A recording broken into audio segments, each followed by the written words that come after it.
Hello friends, welcome back to channel. இது உங்கள் JRU.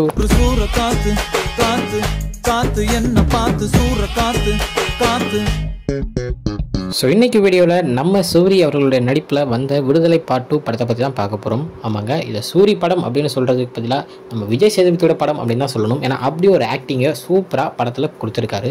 So first of all கதையை வந்து நம்ம ரெண்டு பாகமாக, அதாவது first half and second half அப்படின்னு பிரிச்சுக்கிட்டோம்னா, first half full and full Vijay Sethupathi கலக்குன்னு கலக்கிட்டு போயிட்டாரு. ஸோ நம்ம வெற்றிமாறனுடைய வெற்றி படங்கள் வரிசையில் இதுவும் ஆட் ஆகிருக்கு. ஏன்னா அப்படி ஒரு சூப்பரான ஒரு டைரக்ஷனை நம்ம வெற்றிமாறன் கொடுத்துருக்காரு. ஸோ படத்தில் லைட்டாக கொஞ்சம் டீப்பாக போனோன்னா, நம்ம பார்ட் 1 வந்து லாஸ்ட்டாக விஜய் சேதுபதி வந்து ஒரு வாத்தியார் அப்படின்ற ஒரு கேரக்டரில் மாசாக காமிச்சிருப்பாங்க. ஸோ அவரை பிடிக்கிறதுக்காக தான் பார்ட் 1 முழுக்க போலீஸ்காரங்க எல்லாருமே அங்கே இங்கேன்னு ஓடி தேடி அலைவாங்க. ஸோ கடைசியில் அவரை சூரி வந்து பிடிச்சிருப்பாரு, பிடிச்சி கூட்டு போய் விசாரிக்கிற மாதிரி காமிச்சிருப்பாங்க. ஸோ அதோட பார்ட் 1 முடிச்சுட்டு அப்படியே விஜய் சேதுபதி வந்து இந்த மாதிரி உங்ககிட்ட பேசுகிற மாதிரி அந்த மாதிரி 2-3 சீன்ஸ் காமிச்சு படத்தை முடிச்சிருப்பாங்க. ஸோ அந்த வாத்தியார் யார், ஏன் அவர் அப்படி மாறினார், ஏன் மக்களுக்காக இவ்வளோ பண்ணுறாரு, ஏன் அப்படி இருந்தும் நிறைய பேரை கொல்றாரு அப்படின்றது தான் இந்த பார்ட் 2ல் பக்காவாக சூப்பராக நம்ம வெற்றிமாறன் சொல்லியிருக்காரு. ஸோ இந்த வாத்தியார் கேரக்டருக்கும் ஒரு ஃபேமிலி இருக்குது. அவரும் இப்படி இருந்தவர் தான்.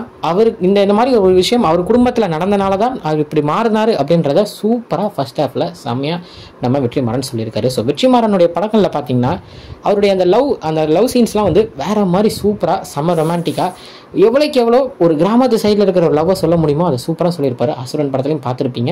ஸோ இதுலேயும் அதே மாதிரி விஜய் சேதுபதி மற்றும் நம்ம மஞ்சு வாரியர் அவர்களுக்குள்ளே இருக்கிற அந்த சின்ன ரொமான்ஸ் சீனாக இருக்கட்டும், அவர் அந்த லவ்வை சொல்ல முடியாமல் தயங்குற சீன்ஸாக இருக்கட்டும், போய் சொல்கிற சீனாக இருக்கட்டும், எல்லாமே சூப்பராக செம்மையாக ஸ்க்ரீன் பிளேயில் கொடுத்துருக்காருன்னு வெற்றிமாறன். தென் முக்கியமாக நம்ம இளையராஜா அவர்களை பற்றி சொல்லியே ஆகணும். பார்ட் 1ல் மியூசிக் பற்றி நானும் கொஞ்சம் இதாக தான் சொல்லியிருந்தேன். ஏன்னா மியூசிக் அவ்வளோவா இல்லை, பாட்டு நல்லா இருந்திருந்தாலும் பிஜிஎம் கொஞ்சம் இப்படி இருந்துச்சு அப்படின்னு தான் நான் சொல்லியிருந்தேன். பட் ஆனால் பார்ட் 2ல் எவ்வளோக்கு எவ்வளோ சூப்பராக மியூசிக் கொடுக்க முடியுமோ, பேக்ரவுண்ட் மியூசிக் கொடுக்க முடியுமோ அதை மாசாக கொடுத்துருக்காரு. ரொமான்ஸ் சீன்ஸ், அதாவது ஒரு எமோஷ்னலான சீன்ஸ், அது மட்டும் இல்லாமல் ஃபைட் சீன்லேயும் சூப்பரான ஒரு பிஜிஎம்மை நம்ம இளையராஜா கொடுத்துருந்தாரு அப்படின்னு தான் சொல்லணும். ஸோ படத்தில் வந்து டோட்டலாக பார்த்தீங்கன்னா நம்ம சூரியோட கேரக்டர் வந்து அவ்வளோவா வரலைனாலுமே செகண்ட் ஹாஃபில் எங்கெங்கே வரணுமோ அந்தந்த இடத்துல வந்துட்டு படத்துடைய கதைக்கு எந்தெந்த இடத்துல எந்தெந்த சீனில் அவர் தேவைப்படுறாரோ அந்தந்த சீனில் வந்திருந்தார். அந்தந்த சீனில் பக்காவாக சூப்பரான ஒரு ஆக்டிங்கை கொடுத்துட்டும் போயிருந்தார். மிச்சம் இருக்கிற எல்லா சீன்ஸ்லையுமே நம்ம விஜய் சேதுபதி தென் அவரை சுற்றி இருக்கிற கேரக்டர்ஸ் தான் படம் வந்து மோஸ்ட்டாக ரன் ஆகிட்டே இருக்கும் அப்படின்னு தான் சொல்லணும். நம்ம விஜய் சேதுபதி மகாராஜாவில் சூப்பராக நடித்து பெஸ்ட் ஆக்டர் அவார்டு வாங்கினார். இது வேறு மாதிரியான ஒரு ஆக்டிங்கை அவருக்கு இந்த ஆக்டிங் அவரால் முடியும் அப்படின்றத மாசாக சூப்பராக நிரூபிச்சிருக்காரு நம்ம வெற்றிமாறன். ஏன்னா அப்படி ஒரு ஆக்டிங்கை நம்ம விஜய் சேதுபதி கொடுத்துருக்காரு. பட் ஆனால் இந்த படம் வந்து பார்த்தீங்கன்னா ஏ சர்டிஃபிகேட் கொடுத்துருக்கனால நீங்கள் குழந்தைங்களோட போய் பார்க்க முடியாது. பட் பெரியவங்க போய் பார்க்கலாம். ஸோ பாருங்கள், பார்த்துட்டு எப்படி இருக்குது அப்படின்றத நீங்கள் என்ன நினைக்கிறீங்க அப்படின்றத மறக்காமல் கமெண்ட்டில் சொல்லுங்கள். என்னை பொறுத்த வரைக்கும் படத்துக்கு 5க்கு 4 பாயிண்ட் கொடுக்கலாங்க. அவ்வளோ சூப்பராக இருக்குது. ஸ்க்ரீன் பிளே டேரக்ஷனுக்காகவே இந்த பார்க்கை கொடுக்கலாம். ஏன்னா அவ்வளோ சூப்பராக நம்ம வெற்றிமாறன் ஸ்க்ரீன் பிளேவும் டேரக்ஷனும் பண்ணியிருக்காரு, சூப்பராகவும் கொடுத்துருக்காரு.